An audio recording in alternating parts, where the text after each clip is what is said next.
Hola, ¿qué tal? Les habla Víctor Ramos. Estamos continuando el entrenamiento desarrollando el sistema inventario y facturación.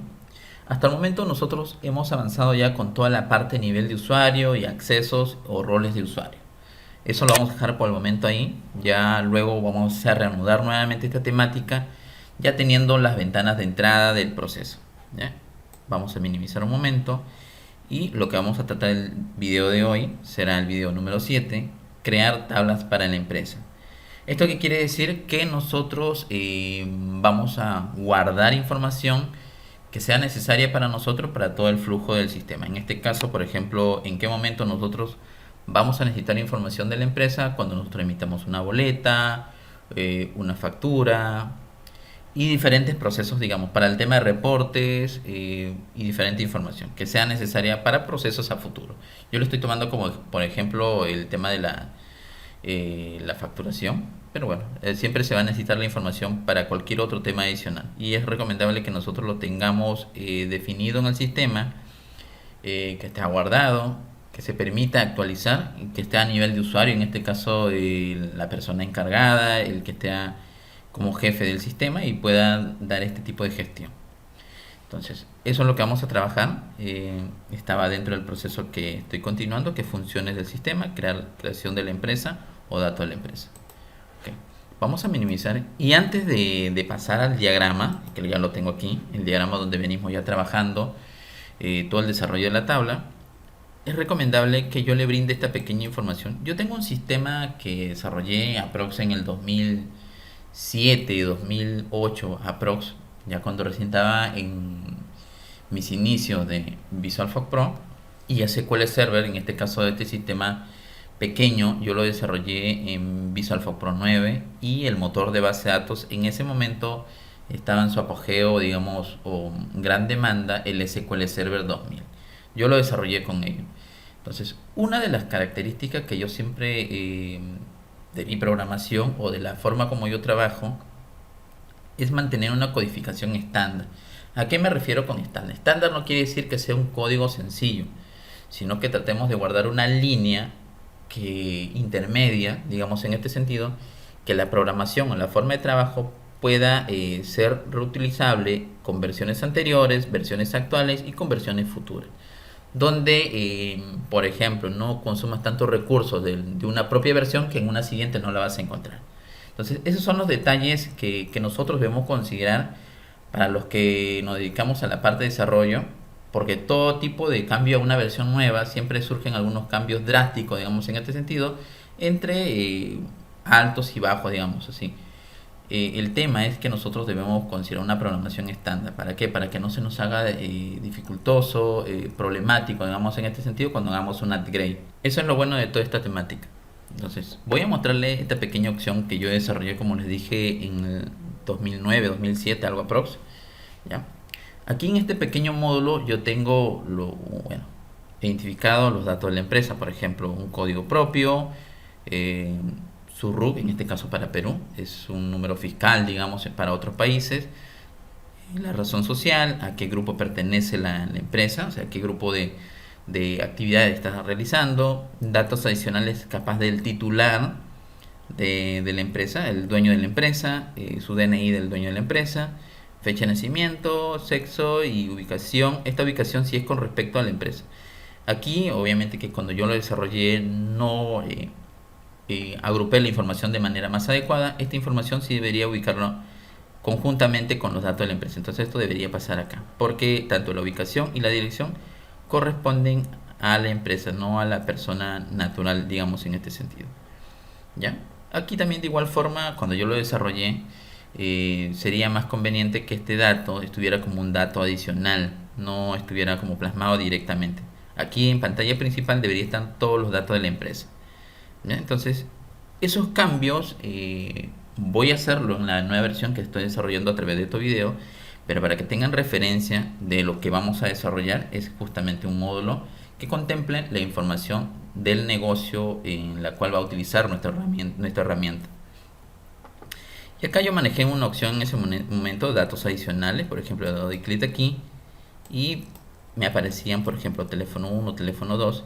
Y si yo quería agregar más información, simplemente le daba aquí agregar y continuaba el proceso agregado. Pero aquí obviamente que no me aparece porque tengo que darle a actualizar. Y aquí sí. ¿Ya? Aquí lo recomendable es que era poner, por ejemplo, pongámoslo así de manera directa, ¿ya? El dueño, digamos, en este sentido. Eh, Víctor Ramos, vamos a poner, ¿eh? Algo por ese estilo. Entonces, esta información no debía estar ahí. Entonces, como les digo, es un proceso que yo hice en ese momento en el 2007-2009, pero cuando nosotros volvemos a desarrollar un escenario similar, lo recomendable es que siempre le brindemos mejoras sustanciales en este sentido. Y obviamente que en ese momento cuando yo desarrollé ese pequeño módulo de la empresa, ahora lo vamos a hacer mejorado, digamos, en este sentido. La dinámica de esta ventana adicional es que nosotros podemos agregar cualquier información que nosotros deseemos. ¿Qué quiere decir? Que de manera interna, dentro de la base de datos, hay una tabla TV empresa y una tabla TV detalle empresa, digamos en este sentido. Y esta es la tabla TV detalle empresa. Así nosotros podemos adicionar cualquier información que para nosotros o para el negocio sea importante. Aquí tenerlo contemplado. ¿Ya? Entonces, bajo ese formato, nosotros vamos a desarrollar todo el proceso de desarrollo de la tabla. Vamos a definir una tabla grupos y eso vamos a comenzar en este momento. ¿Ya? Vamos a mover un poquito esto más acá. La idea es que tengamos espacio suficiente y obviamente que podemos continuar líneas abajo, no hay problema en ese sentido. Esa es la parte de cuando nosotros trabajamos con el diagrama. ¿Listo? Vamos a crear una tabla y la vamos a llamar grupos. Lo primero que vamos a definir es el grupo para la empresa, pero a la vez este grupo nos va a servir para varios detalles. Pues esta tabla TV grupos sí es del negocio, del proceso del sistema. Entonces, si ustedes se dan cuenta, a diferencia de las tablas de acá, yo lo estoy poniendo TV-grupos de manera directa. ¿Ya? En este caso sí lo estoy manejando así. Así yo voy a poder identificar claramente cuáles son las tablas de proceso, cuáles son las tablas de sistemas, y así tú lo tienes de una manera más identificada. Código group. Vamos a poner un varchar. Los grupos no son tan amplios, tranquilamente podrían ir con de 3 de longitud, descripción, bajo group. Este es un varchar, acá le vamos a colocar un grupo con la longitud de 50. Puedes definir también en la fecha de creación, no hay problema, para que tengas identificado en qué momento lo has creado, si se modifica el grupo, de igual forma. Es recomendable siempre y cuando tú necesites tener supervisado cualquier cambio con respecto a la información que tiene tu tabla. Y yo siempre manejo este campo estado o columna estado. Yo le he comentado esto ya en otros videos, pero de igual forma les vuelvo a brindar la información para los que recién se enganchan a esta colección y no han visto todavía los otros de entrenamiento. Entonces les brindo un poquito de información con respecto a ello. Voy a hacer una pequeña pausa aquí porque ya en el siguiente video vamos a continuar el avance. Esta tabla o este campo estado que diga, ¿qué es lo que sucede? Normalmente en nuestra actividad diaria nosotros, por ejemplo, cuando hacemos el proceso de nuevo registro, insertamos una nueva información, cuando hacemos el proceso de actualizar una información en los registros, buscamos la información y lo actualizamos. Y cuando es la opción de eliminar, encontramos la información y lo eliminamos. Eso debería ser la manera natural y hasta cierto punto puede ser funcional, pero no recomendable. ¿Por qué le digo en este sentido?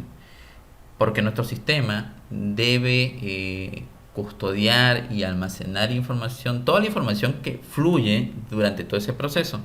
¿Por qué les menciono esto? Porque este es un proceso de auditoría que hoy en día, en tema de fiscalizar, de auditar todo un proceso de un sistema o del área de sistema con respecto a una empresa, te revisan todos esos detalles. O sea, ¿qué quiere decir? Que si nosotros eliminamos una información a través de nuestra herramienta aplicación, eliminamos una información que se encuentra en la base de datos, ok, de manera visual a través del sistema sí debe estar eliminada, ya no debe estar considerada ni para el proceso de visualización ni para tema de proceso, ¿ya? No debe estar considerado. pero la información debe seguir guardándose ahí, así sea eliminada. ¿Por qué quiere decir con esto? Porque todo proceso que surge o fluye por el sistema y por la base de datos debe mantenerse guardado. Entonces aquí es donde intervienen los campos determinantes, o algunos lo conocen como subcampos, campos flag o campos parámetros y otro cualquier nombre. Ese ya es un nombre técnico, digamos, en este caso los que nos dedicamos al tema de programación, y lo conocen con diferentes o distintos nombres. La idea es que a través de estos campos, en este caso por ejemplo el campo que yo estoy manejando, campo estado, a través de unas identificaciones, puede ser con valores numéricos 0, 1, 2, 3, 4, el número que tú que creas conveniente, o a través de letras, por ejemplo A, B, C, o cualquier identificación que para ti signifique, o para la tabla o para el negocio signifique un determinado proceso o estado. Entonces, ¿qué quiere decir con esto? Que la información que sea eliminada, lo único que tiene que ser es marcada. Marcada. En este caso, por ejemplo, la dinámica que yo aplico mediante este campo estado es que, por ejemplo, cuando el registro es nuevo y está activo y está disponible para todo el proceso del sistema, tiene el valor de 1. Ese es el valor de 1, quiere decir que está totalmente disponible, está activo la información. Pero cuando yo deseo eliminar esa información, cuando yo le doy a eliminar, este campo estado cambia al valor 0. Entonces en ese momento ese valor 0 para el sistema y para todo el flujo de proceso es considerado como un registro eliminado. Eliminado y no considerado para la visualización o para el proceso del sistema. Pero obviamente que si tú entras directamente por la gestión de base de datos, vas a encontrar la información, pero la vas a encontrar marcada en este campo estado con valor 0. La puedes visualizar todo, pero no está siendo considerada para el sistema, porque ya nosotros dentro del proceso de codificación estamos considerando que cuando los datos estén en valor 0, quiere decir que no van a ser tomados en cuenta para cualquier generación de reporte, para un resultado de búsqueda, para una inserción, para una actualización o cualquier otro proceso que necesite de dicha información. Entonces, y es bueno porque el tema, como les dije, de auditoría revisa todos esos detalles, que el sistema contemple y guarde historial de todo el proceso o manipulación de información que ha surgido a través de ella. Entonces, por eso que yo manejo este campo estado. De una otra manera, vamos creando esa dinámica de que nuestro sistema esté preparado para un proceso de sistema de auditoría. Obviamente que es totalmente sencillo lo que estoy haciendo, pero es parte de este proceso auditable, digamos, en este sentido. Entonces, por el momento vamos a dejarlo aquí, el video. Ya en el siguiente vamos a continuar con las otras tablas secundarias que complementen la tabla de empresa. Nos vemos en el siguiente video. Hasta pronto. Para mayor información y si quieres ponerte en contacto conmigo, te dejo mi WhatsApp y Messenger de Facebook, y suscríbete a mi canal para que puedas estar enterado de todos los videos que voy subiendo hasta el momento. Hasta pronto.